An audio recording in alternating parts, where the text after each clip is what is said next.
बलूचिस्तान के 5 से 7 अजला इस पोजीशन में हैं कि अगर वो आज़ादी का ऐलान कर दें, अगले दिन अक़वाम मुत्तहिदा में पाकिस्तान को तक़सीम तस्वुर किया जाएगा। बलूचिस्तान को किस तरीके से डिसइंटीग्रेट किया जा रहा है, बलूचिस्तान को पाकिस्तान को किस तरह तोड़ने का प्लान है।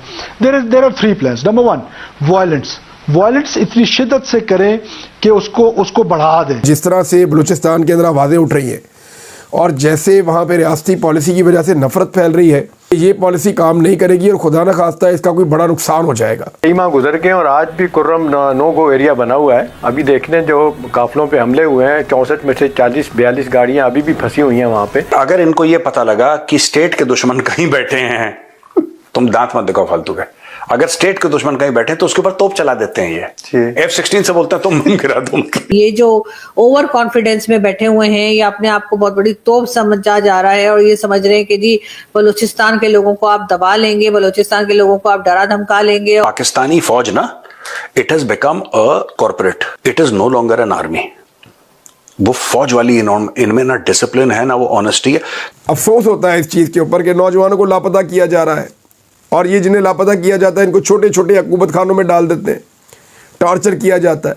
बाद औक़ात कई लोगों की लाशें मिलती हैं और मकामी आबादी भी लगता है कि वो हॉस्टेज बनी हुई है इन दहशतगर्दों के। तो अब जो सूबाई हुकूमत और यहाँ पर जो सिक्योरिटी फोर्सेज हैं, जो कमांडर्स हैं, उन्होंने इस बात का फैसला किया है कि मुकम्मल ऑपरेशन किया जाएगा। अजीब लो, हाँ, इन्होंने वजीरिस्तान में एक्चुअली 155 mm मीडियम गन्स चलाई। नमस्कार दोस्तों, एक बार फिर से पाकिस्तान टूटने वाला है। हमें पता है कि 71 में पाकिस्तान टूटा था और अब बलूचिस्तान की बारी है। बलूचिस्तान जो है पाकिस्तान से टूट के एक नया देश बनेगा। बलूचिस्तान में इतना ज्यादा बुरा हाल किया हुआ है पाकिस्तानी फौजियों ने, जिसकी वजह से वहाँ पे बहुत लंबे समय से आंदोलन चल रहे हैं, लोगों ने हथियार उठाया हुआ है और BLA जो है एक आंदोलन चला रही है या कई बार वो लोग आक्रमण करते हैं पाकिस्तानियों पे, यहाँ तक कि सुसाइड बॉम्बर का भी यूज करते हैं। तो बलूचिस्तान की कंडीशन बहुत ज्यादा बुरी है और अब बिल्कुल ऐसा लग रहा है कि बलूचिस्तान अलग होने वाला है। आप इस सब के बारे में क्या सोचते हैं कमेंट बॉक्स में जरूर लिखिएगा। वीडियो अच्छा लगे तो लाइक करें, शेयर करें, चैनल को सब्सक्राइब करना ना भूलें, बेल आइकन प्रेस कर दें लेटेस्ट नोटिफिकेशन। आइए आगे। बलूचिस्तान के इलाकों की बात कर रहे थे कि 5 से 7 इलाके एरियाज जो है वो बलूचिस्तान के ऐसे हैं जहां पर आजादी के लिए या वो लोग अलग होने के लिए अपनी जो है तरीके चला रहे हैं, अपनी मूवमेंट्स चला रहे हैं। और अगर उनकी आवाज जो है, अगर वो उठ जाएं, उठ खड़े हों और इस बात को लेकर यूनाइटेड नेशन में जाएं, तो UN वाले उनकी बात सुनने पर मजबूर हो जाएंगे। ये बात कही है मौलाना फजलुर रहमान ने, जो कि पार्लियामेंटेरियन भी हैं, बहुत अरसे तक जो है कश्मीर कमेटी के चेयरमैन भी रह चुके हैं और हमेशा से मौलाना साहब की बात को तमाम ही पॉलिटिकल पार्टीज जो हैं वो काफी सुनती हैं और समझती हैं या नहीं ये तो मैं कुछ कह नहीं सकती, लेकिन बहरहाल बलूचिस्तान के बारे में बहुत बड़ी बात मौलाना साहब ने कही है और ये पाकिस्तान में रहकर उन्होंने कही है, पाकिस्तान में असेंबली में खड़े होकर उन्होंने कही है। क्या अब भी जो लोग जिम्मेदार हैं, जो पॉलिसीज बनाते हैं, क्या अब भी वो इनकार करेंगे इस बात से कि नहीं बलूचिस्तान में सब कुछ खैरियत है, कोई ऐसी बात नहीं है, कोई परेशानी की बात नहीं है और वो लोग जो है कुछ डिमांड नहीं कर रहे हैं, वो लोग कोई प्रोटेस्ट नहीं कर रहे।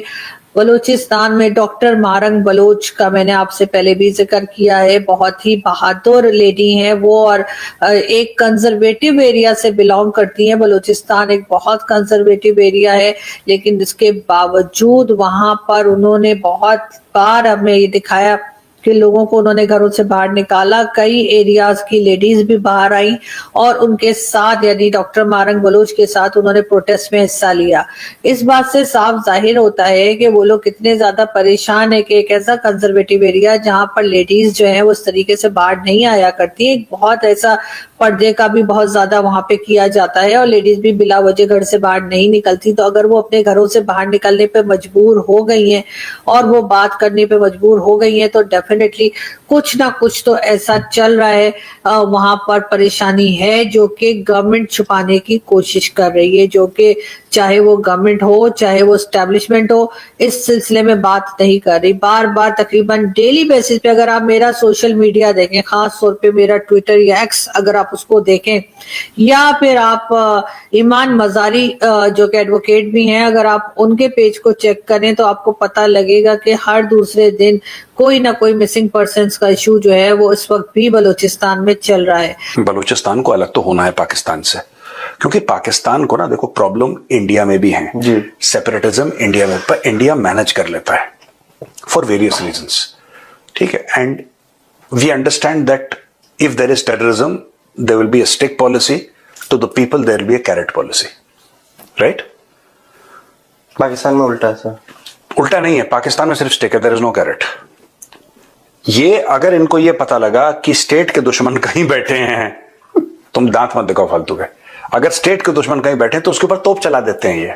F-16 से बोलते हैं तुम बम गिरा दो। अजीब लोग। हाँ, इन्होंने वजीरिस्तान में एक्चुअली 155 mm मीडियम गन्स चलाई हैं। Can you imagine? 155 mm medium guns इन्होंने चलाई हैं, मीडियम गन्स अपने गांव वालों पे खोल दिए इन्होंने। F-16 खोल दिए अपने गांव वालों पे, इन्होंने हेलीकॉप्टर गनशिप खोल दिए, इन्होंने अपने खुद के पाकिस्तान के अंदर जो पाकिस्तान का इलाका है उन गांव में इन्होंने रॉकेट मारे हेलीकॉप्टर गनशिप से। और बताओ, ये ऐसे कलाकार हैं, ये पागल है पूरे। We India has not used heavy weaponry in Kashmir, we have not used heavy weaponry in north east, we have not used heavy weaponry. हमने करा ही नहीं कभी, इसलिए हमारे कैजुअलिटीज क्यों होती हैं इतनी ज्यादा? हमारी कैजुअलिटीज इसलिए नहीं होती कि जब पाकिस्तानी फौज जा रही है उसको पता ही नहीं क्या चल रहा है, नहीं, जानबूझ के गए।